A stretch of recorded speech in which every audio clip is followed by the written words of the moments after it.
Okay, here's the deal. It seems like almost everything is shaking around us. Politics, political world is in upheaval. There's international tension. It seems like in many countries, gun violence is at an outrageous kind of magnitude. There's climate weirdness. There's post-pandemic dysphoria, kind of a negative draining that we're still coming out from under. And then you throw on top of that artificial intelligence. There's rumblings that alone may be a massive change to life. You think of different things that have changed in society, whether that was the printing press or the telephone or TV or the computer or the internet or the iPhone. Well, some think that AI might be even more changing to the way we do life, not in the next 5 years, maybe in the next year or two. The good news, you are receiving a kingdom that cannot be shaken. So we then worship with reverence and awe, realizing that there is a security that we can all experience. However, things are going to be changing. There is no doubt about that. And I knew at the beginning of this decade that it was going to be what I called the roaring 20s.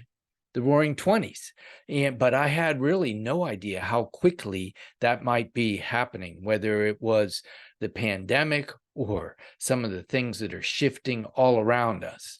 And I want you to know that even and maybe especially the church is going to be shifting too. Let me tell you what I mean by sharing a vision and an image. The vision I had probably, I don't know now. It could be 7 or 10 years. Sometimes years are a little bit strange for me at this stage of life.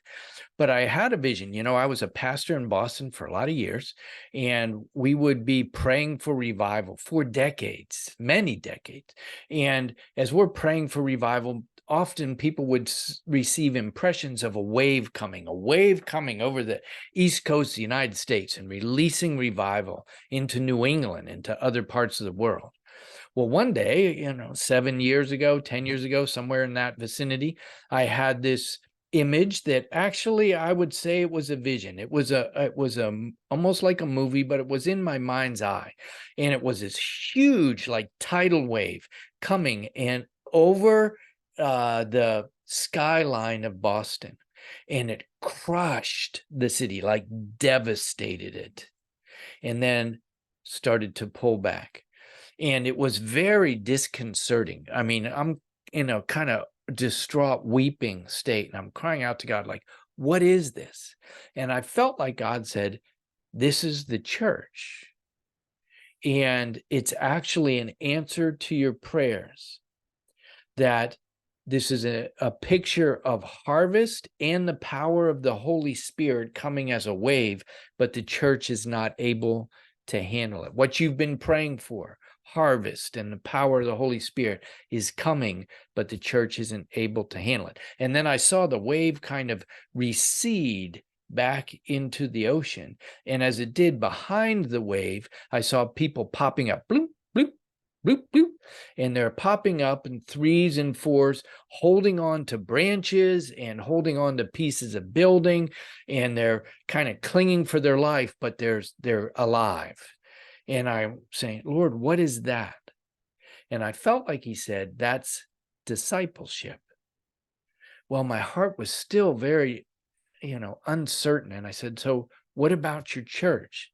And I felt like he said, I will build a new church that would come out of discipleship. Well, that really marked me and has really helped that to be kind of the focus of my life, that what the church is about is primarily discipling. But I had this other image that came sometime later, and realizing that if that harvest is coming, if the power of the Holy Spirit is coming in a new way, I feel fairly unprepared. I saw myself as kind of like a desert pastor amidst desert pastors around me, and that I had learned to get water out of a cactus but a flood was coming, and I had not hardly even seen a river yet. Well, I want you to know that those kinds of things are happening now. Someone asked me when the pandemic hit, they were running with their mask. Another pastor in Boston running with his mask over his face, ran by my house, and he stopped and he said, "Tom, is this that change you're talking about?" Well, I had never even thought of that possibility. But in the first 2 weeks of the pandemic, the church changed how we do church, whether we're allowed to do church at corporate assembly. Everything shifted in a very short time. Well, I think that was the beginning of some things, but there's much more shifting and changing, even in what church is, I believe, at hand. I believe now is the time to be equipped. Now is the time for equipping to move in the power of the Holy Spirit and toward harvest. When? Now. Well, related to that, I have developed a 90-day program that I call Release the Resources of Heaven, 90 days to a lifestyle of healing and transformation. I've been developing that and doing it most falls for over 25 years. I've been doing this for somewhere between 25 and 30 years, where I've been training people and I've been developing the curriculum of this and tweaking it, making it better, reforming it to the place that now, given the internet and the tools that I have, it's better than it's ever been. And it's really important now because everything, the speed is going up of change. The stakes are going up. They're getting higher. The power, I believe, is increasing. I believe that God's releasing greater power in the Holy Spirit. And I think that the importance is going up. It's like everything is being turned up. So I want to encourage you, this might be a time for you to consider this kind of an equipping training piece that has curriculum in it, coaching and community. What does it deal with? Well, it deals with how to walk in the filling of the Holy Spirit that fits actually who you are and what God has for you.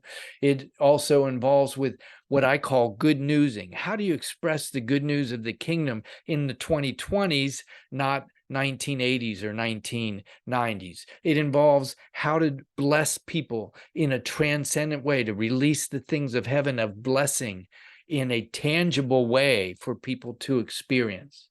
And it deals with how to pray for people, how to pray for their healing, how to pray for the healing of their body, meaning physical healing, how to pray for the healing of their soul, their emotions and inner healing, and how to pray for the healing of their spirit to help people to address demonic influences of their life, because the kingdom is going to be advancing. It already is in unprecedented ways. I want to equip you to be able to move in all that.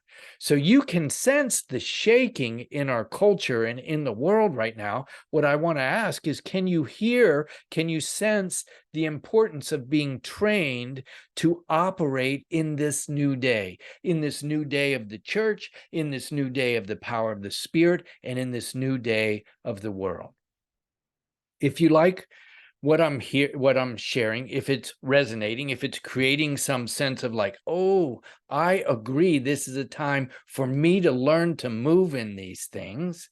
If you'd like to have more information, I want to encourage you to go to release the resources of heaven.info. Release the resources of heaven.info. And there you'll be able to see a little bit more about the program, and we'll be able to set up a time for you to see if this program is a good fit for you, and if you are a good fit for the program, if you're a good fit for the cohort that I'm building. But you need to do this like really quickly, because we're going to be starting next week, right after Labor Day. We're going to be starting for this 90-day venture. So if you're interested, want to talk with me, hear a little bit more about what this really looks like, go to releasetheresourcesofheaven.info. I want to raise up people to live in this mighty day. We're not going to be shaken. We're actually going to be advancing the kingdom in this day. Have a great day. Talk to you soon. Bye-bye.